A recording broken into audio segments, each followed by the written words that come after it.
الحمد لله رب العالمين والعاقبة للمتقين ولا عدوان إلا على الظالمين، والصلاة والسلام على من حكم بين الناس بحكم رب العالمين، وعلى إمام الموحدين الذي بعث رحمة للعالمين، نبينا محمد وعلى آله وصحبه ومن تبعهم بإحسان إلى يوم الدين.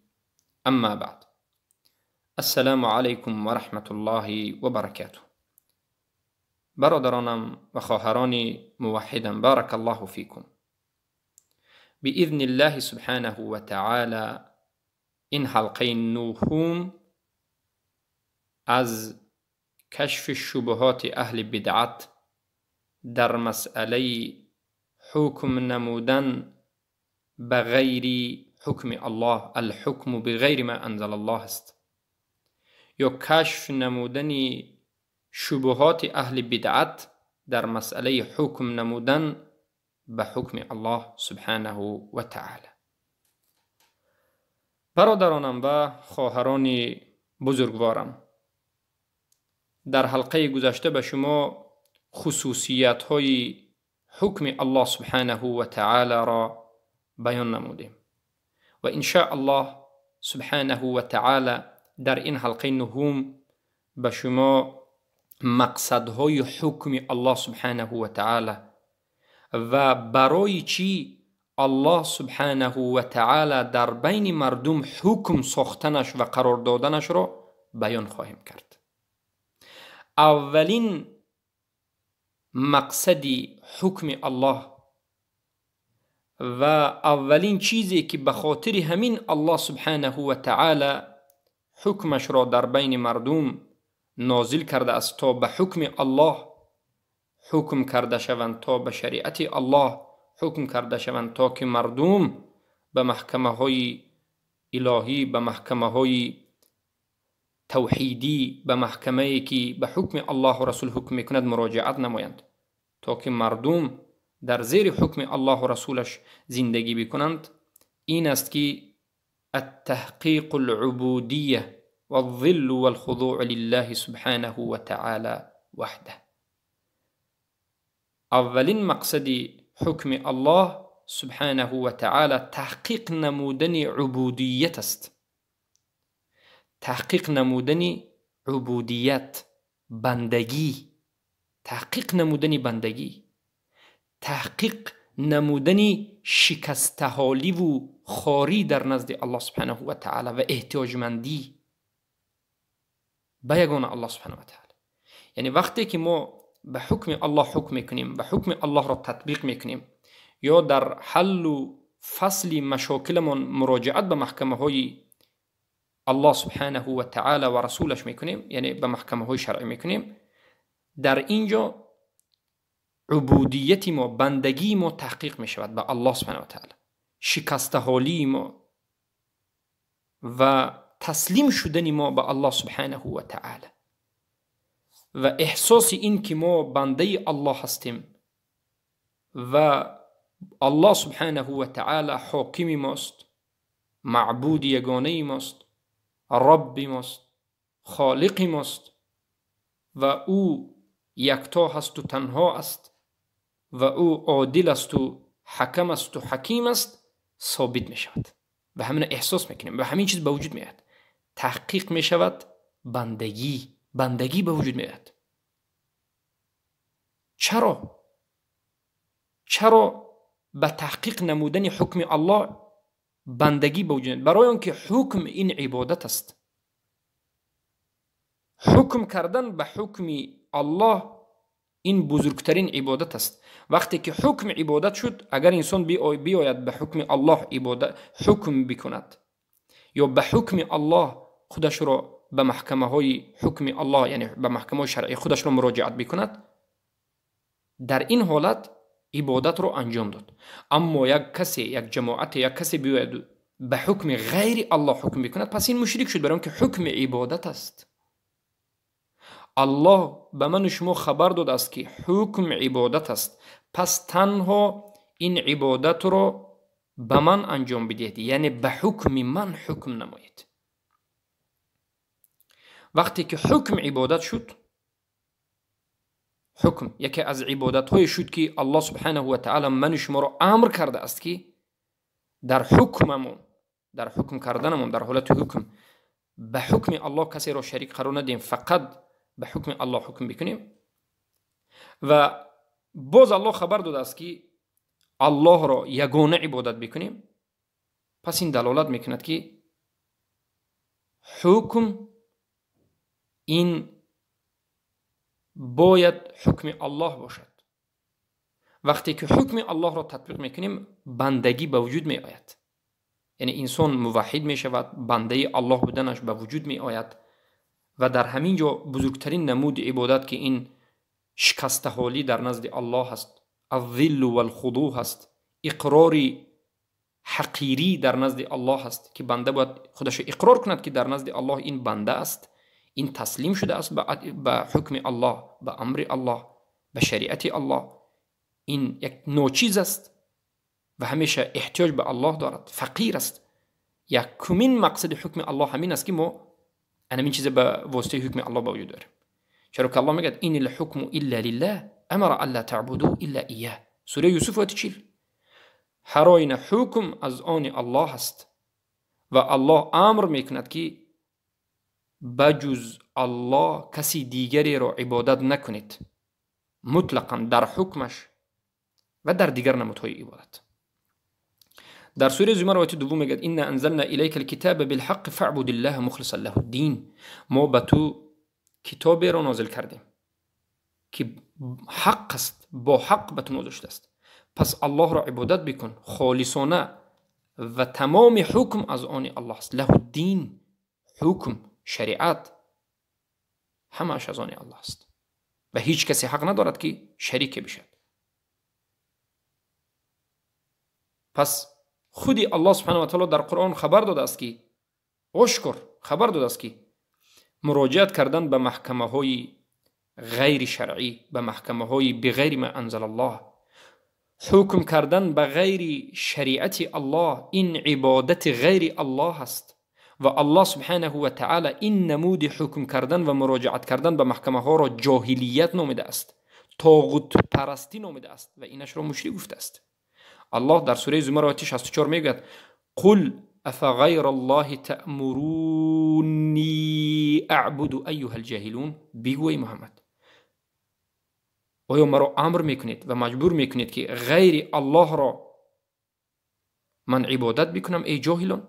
یعنی به غیر حکم الله حکم بکنم، به غیر نظام الله حرکت بکنم، به غیر نشانداد الله، به غیر حرام و حلال و الله من حرکت بکنم؟ آیا شما میخواهید که من به هوای هوس شما حرکت بکنم؟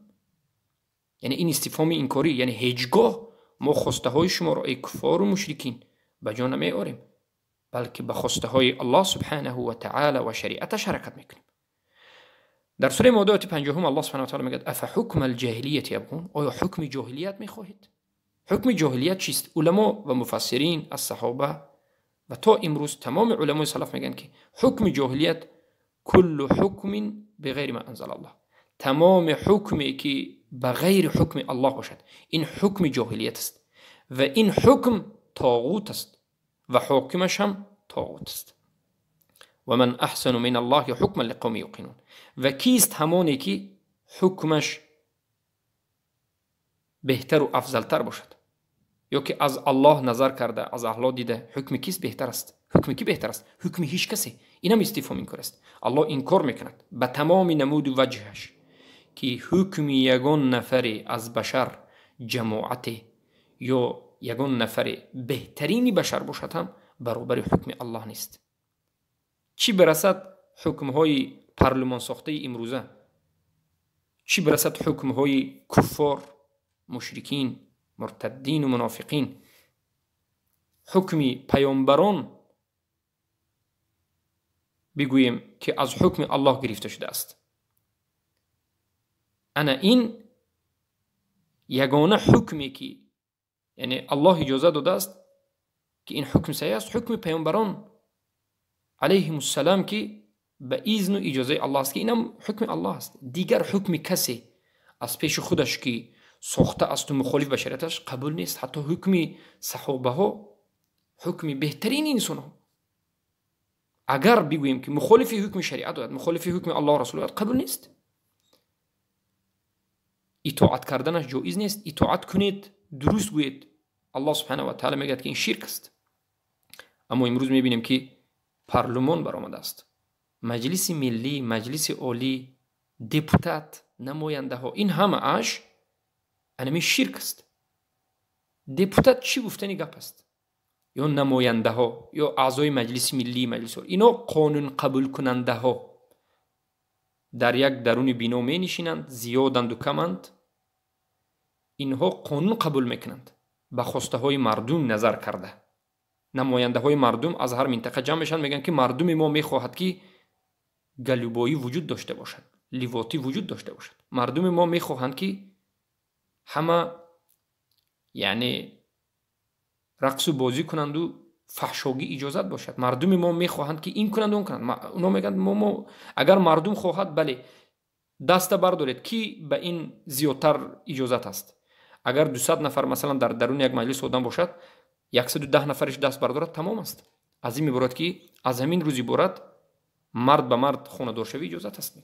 خیلی که اردوغان الله لعنتش کند که به نام شریعت این کار کرده است، یک مشرک و کافر مرتد است. در سال 2019 در ماه اپریل به پارلمانت یعنی آواز ماندند که آواز زیاده گرفت که یعنی مرد به مرد، رسما یا که غیر رسمی، هم جنسگرایی و غیره و غیره. خوب اساس سبحان الله یعنی اجازت شد، اجازت داده شد. اونا میتونن که قانونی و به ملال در درون ترکیه هم جنسگرایی زندگی بکنن و این با همین دپوتات ها، با دستبرداری مردم و غیره. پس ببینید این دپوتات ها خودشون به جای الله قانون برار ساختند و هر کسی که همونای میرود انتخاب میکند، با اووزتی همونها میرود، میگد که اینش خوبتر است، اینش بدتر است. داند که به خودش هر روز رفته اله قبول کرده است. هر بار که انتخاب میشود مؤمن و موحد نباید به انتخاب اشتراک کند. انتخاب یعنی انتخاب کردن یک اله بجز الله، اقرار کردن به یک اله قانون برار بجز الله، این شرک است، این کفر است، این شرک اکبر است. بله خفی هست، با مردم عموم باید فهمونیم. پس ببینید که مسئله تو به کجا رفته است. پس از هر کسی که حکم کردن به حکم الله را ترک بکند، حکم کردن به حکم رسول الله را ترک بکند و هر کسی که تحکم الله و رسول الله سبحانه و تعالی را نکند، این غیر منقاد است. غیر منقاد این هست که یعنی به اسلام عمل کردن ایستاده است، اطاعت الله را نکرده ایستاده است و به الله سر فرود نآورده ایستاده است، بلکه همین آدم کافر است. هر کسی که حکم به غیر حکم الله میکند، هر کسی که دیده و دانسته به محکمه های غیر الله سبحانه و تعالی مراجعت میکند، این کافر به الله سبحانه و تعالی در عبادت است، در ربوبیت، در عبادت، بگیم الوهیت، اسماء و صفات متمرد است. این یک آدمی سرکش است، یک بدبخت است از خالقش، از ربش الله سبحانه و تعالی. و سبحان الله به غضب الله سبحانه و تعالی و به آتشش، به نار جهنم خودش واجب کرده است. توبه باید کرد. ببینید ابن تیمیه رحمه الله، شیخ الاسلام، سخن بینات خوب میزنند در کتاب مجموعة الفتاوى مجله 19 صفحه 307 ذکر شده است. میگن و حقیقت الشریعه، حقیقت شریعت. ما باید فهمیم که حقیقت شریعت، اساس شریعت، حقیقت شریعت عموما چیست؟ حقیقت شریعت همین است که میگن اتباع الرسول، اتباع الرسول و الدخول تحت طاعتهم، پیرو شدن از رسولان و داخل شدن به زیر اطاعت اونها، پیرو شدن اونها و اطاعت کردن اونها، یعنی پیرو شدن رسول الله صلی الله علیه و سلم و اطاعت کردن اونها که توحید متابعت است. متابعت کردن از هدی و منهج و برنامه رسول الله. کما ان الخروج عنها خروج عن طاعت الرسول، چگونه که خارج شدن از پیروی رسول این خارج شدن از طاعت رسول است. هر کسی که رسول الله را پیروی نمی کند در این یا آن قسم از هدی و منهج و برنامه رسول اکرم صلی الله علیه و سلم داند که از طاعت رسول الله از همجا دست کشیده است. و طاعت الرسول هی دین الله الذي امر بالقتال علیه. طاعت رسول الله این دین الله است که الله سبحانه و تعالی به خاطر اطاعت کردن رسول الله امر کرد که کشته شود. یعنی هر کسی که از اطاعت رسول الله بیرون می شود در بعضی از جانب یا از همه جهت یا در بعض جانب این از طاعت الله برآمده است و این البته کافر شده است. و این اول مقصدی نازل شوی شریعت بود که برای تحقیق نمودن عبودیت و ذلی و شکستگی و خضوع و غیره. دومین و بزرگترین مقصد حکم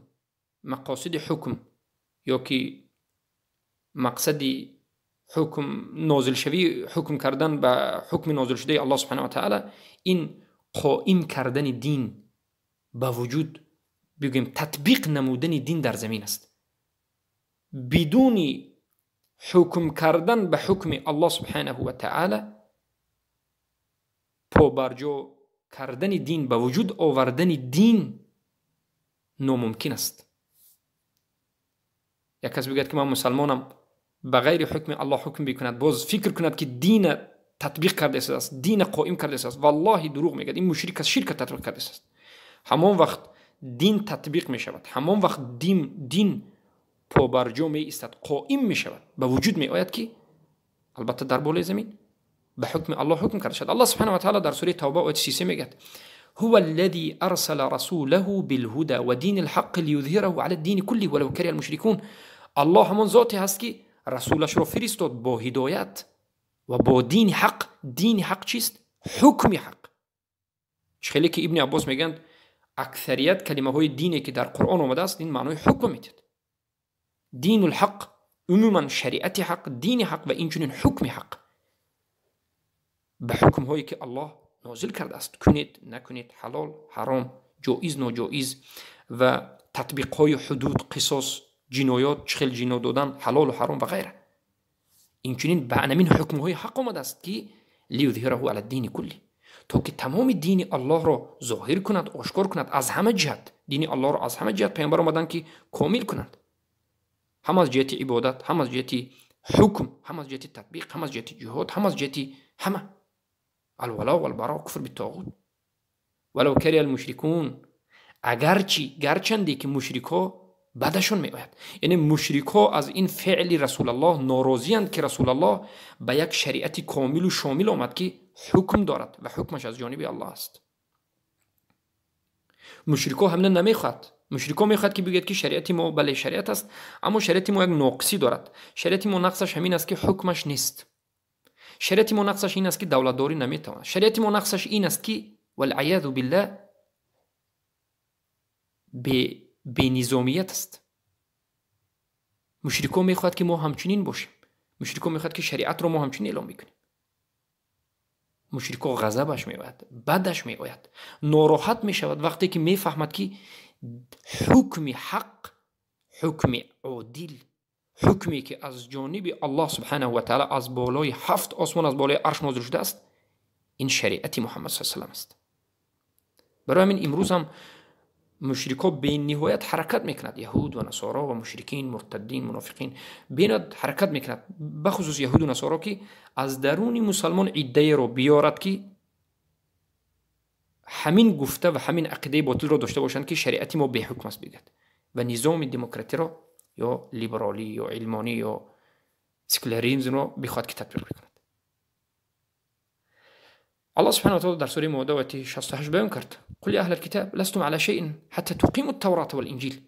بگو ای محمد صلی الله علیه و سلم به اهل کتاب، ای اهل کتاب، ای یهود و نصارا، شما هیچ چیزی نیستید اگر تورات انجیل را عمل نکنید، تطبیق نکنید، حکمش رو، شما هیچ چیزی نیستید. و انزل الیکم من ربکم، و هر اون چیزی که از جانب الله به شما ای یهود و نصارا نازل شد اون رو تطبیق نکنید در بینتون، حکمش جاری نکنید، شما هیچ چیزی نیستید، شما خوارزارید. لیزیدن کثیر منهم ما انزل الیک من ربک طغیانا و کفرا.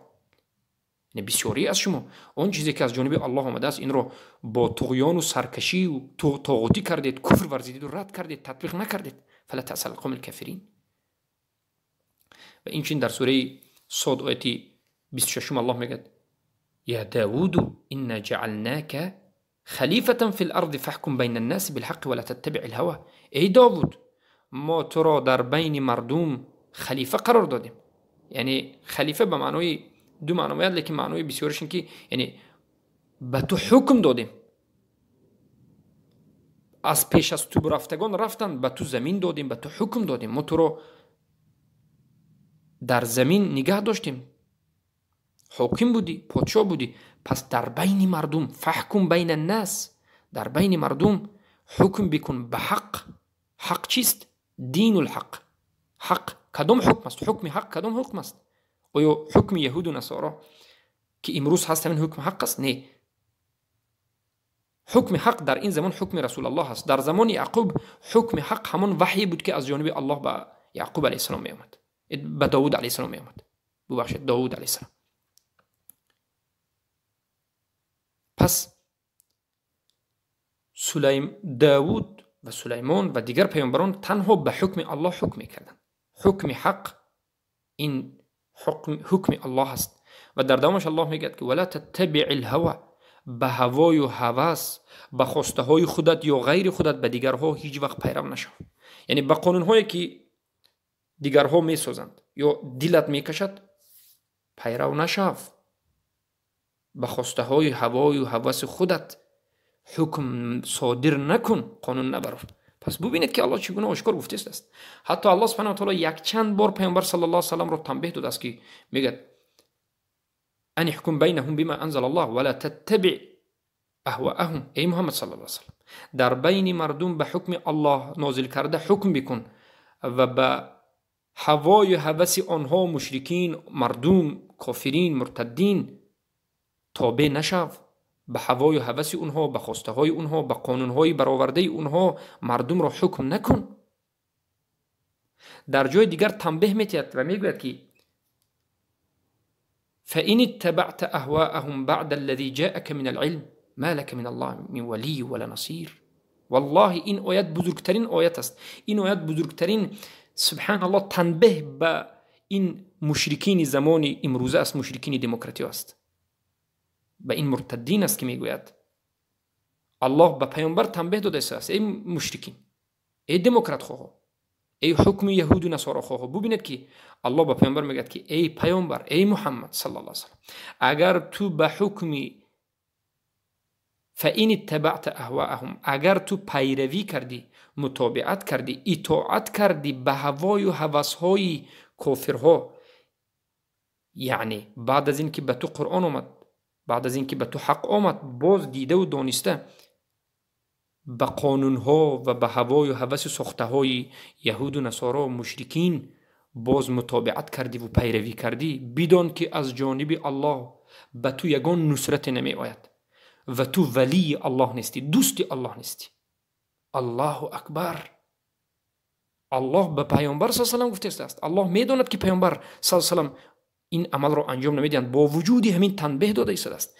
این سخن به من شما هست ای انسانی که خودت را مسلمان میگویی، اگر به خواست و هوس ها و قانون های برآورده غیر الله و رسول الله، یعنی مشرکین و منافقین و بشریت و یهود و نصارا رفتی و اونها را تطبیق کردن خواستی یا کردی، دان که الله به تو نصرت نمیدهد، تو ولی الله نیستی، تو دشمن الله هستی، پس تو مشرک هستی و کافر هستی.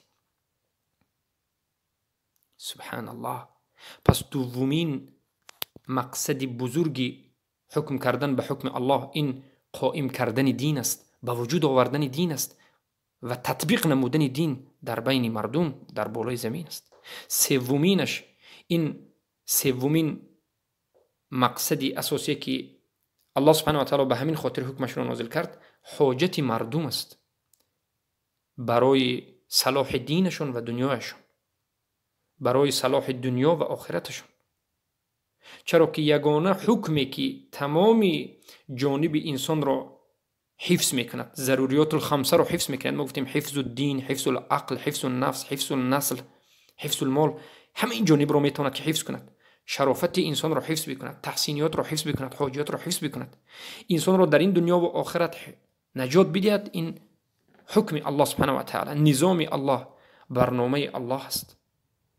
و از همه بزرگترین فساد در روی زمین و بزرگترین نابودی عدل و بزرگترین جنگ کردن به الله، اعلان جنگ، این حکم کردن به غیر حکم الله است، یا به نام اصلاح، به نام مردم سالاری، که این سبحان الله دین منافقین و مرتدین است.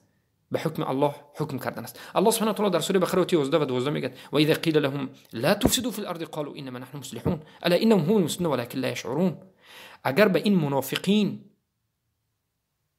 گفته شود که در بالای زمین فساد نکنید، ای کسانی که دموکرات خو هستید، ای کسانی که به حکم غیر الله حکم میکنید، در بالای زمین فساد نکنید،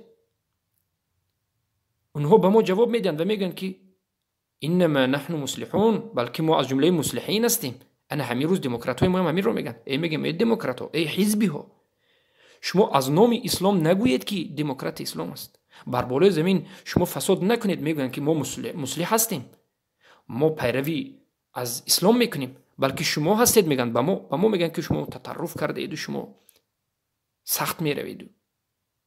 پس اگر شما مصلح باشید، مصلحی شما ای دموکرات خواهان، ای حزبی ها به نام مسلمان، اگر شما مصلح باشید، شما اصلاح را اگر خواهید، مرد به مرد، زن به زن، به سگ و حیوان خانه دار شدن، زنا جایز بودن، ربا جایز بودن، تمامی حدها را انکار کردن، همه دین را برابر گفتن، اختیار دادن به شرک و کفر، رد کردن توحید، همین است اصلاح. مگر این اصلاح شیطان است.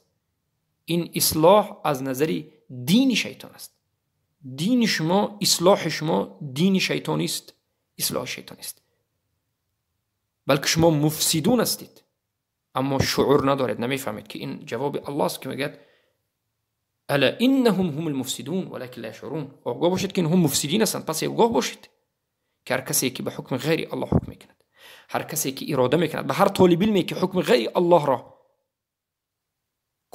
کفر نمیداند، یا که حکم غیر الله را کفر میداند و حکمش را کفر نمیداند، این مفسد است، این مجرم است، این مرجعه و خبیث است. و حاکمان را، حاکمی که به حکم غیر الله حکم میکند، باید کافر گفته شد. امروز هستند طالب علمانی گمراه گشته، مرجعه شده، میگویند که حکم کردن به حکم غیر الله بله کفر است، اما ما حکمای کفر نمیگیم. پس تو مرجعه هستی، پس تو مخالفی قرآن و سنت منهج صحابه و سلف این امت و اهل سنت و جماعت هستی.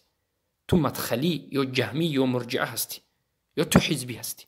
کسی نباشی، تو گمراه هستی و از اهل بدعت هستی. پس از این چنین طالب علمان باید دست کشید، بشناسید.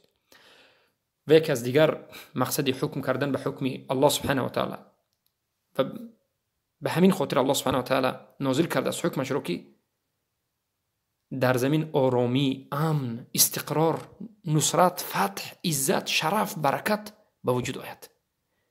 و پنجمین مقصدی که به همین خاطر الله سبحانه و تعالی حکمش رو حکم کرده است، رحمت نمودن به مردم. این حکم الله، به حکم الله زنده کردن، این رحمت است به عالمیان، به همه مردم. هیچ ظلمی به کسی وجود ندارد. و البته بله، تطبیق حکم الله این ظاهر کردن منافقین است، بیرون کردن آنچه که در دل اونها است. یگانه کسی که حکم الله را نمیخواهد در بین مسلمان ها این منافقین خوبتا هستند. الله حکمش را جاری کرد، میخواهد که ما تطبیق کنیم، به خاطر اینکه خبیث از طیب جدا شود، منافقین از مؤمنین جدا شوند. برای من الله در سوره محمد آیه 29 گفت ام حسب الذين في قلوبهم مرض الا يخرج الله اذغانهم. آیا پین داشتند، آیا گمان کردند اون کسانی که در قلبهایشان مریضی و کسلی دارند ما فساد اونها، کسلی اونها رو بیرون نمیکنیم؟ الله میگه که یعنی اون کسانی که منافق هستند، در قلبهایشان نفاق اعتقادی وجود دارد، گمان میکنند که ما اونها رو به مردم آشکار نمیکنیم. بله آشکار میکنیم. چگونه آشکار میشد؟ در حالت تطبیق حکم الله. انا وقتی که کسی حکم الله را بد میبیند، حکم غیر الله را اراده میکند، به حکم الله حکم کردن نمیخواد، به محکمه غیر الله مراجعه میکرد، این دلالت میکند که این منافق است و الله در همین حالت نفاق درونیش رو بیرون کرد، این افلاسی و این کسلیش رو بیرون کرد. در آیت دیگر الله سبحانه و تعالی آیت سوره مائده 40 میگه یا ایها الرسول لا يحزنك الذين يسارعون في الكفر من الذين قالوا آمنا بأفواههم ولم تؤمن قلوبهم. ای رسول، ای محمد صلی الله علیه و سلم، تو غمگین نباش از همون کسانی که در کفر حرکت میکنند، اونهایی که گفتند ایمان آوردیم به زبانهایشون اما به قلبهایشون ایمان نآوردند. تو غمگین نباش، برای که الله اونهای آشکار کرده شده است. بارک الله فیکم. پس این بود مقصدهای حکم الله، مقصدهایی که به همین خاطر حکم الله نازل است. و البته مقصدهای زیادی وجود دارد، لیکن ما اساسش رو به شما اینها رو ذکر کردیم، 5-6 تا رو، و با همین فهمیده میشد که الحمدلله رب العالمین اونی که حکم ساخته است، قانون ساخته است، برنامه ساخته است، نظام دولت دار ساخته است، این شارع هست، این الله هست سبحانه و تعالی. صاحب دین اسلام، صاحب شریعت، این الله هست سبحانه و تعالی. و تطبیق کردن حکم الله این اظهار دین است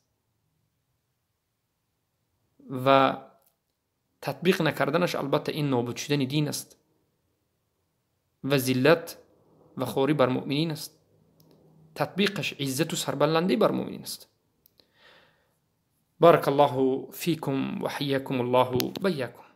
با همین این صحبت رو به پایان میرسانیم و امیدواریم که الله سبحانه و تعالی مؤمنین را عزت بدهد با تطبیق حکم الله و منافقین و همپیمان و دوستانشان را خوار و ذلیل و شرمنده بکند با البته تطبیق حکم الله سبحانه و تعالی. السلام علیکم و رحمت الله و برکاته.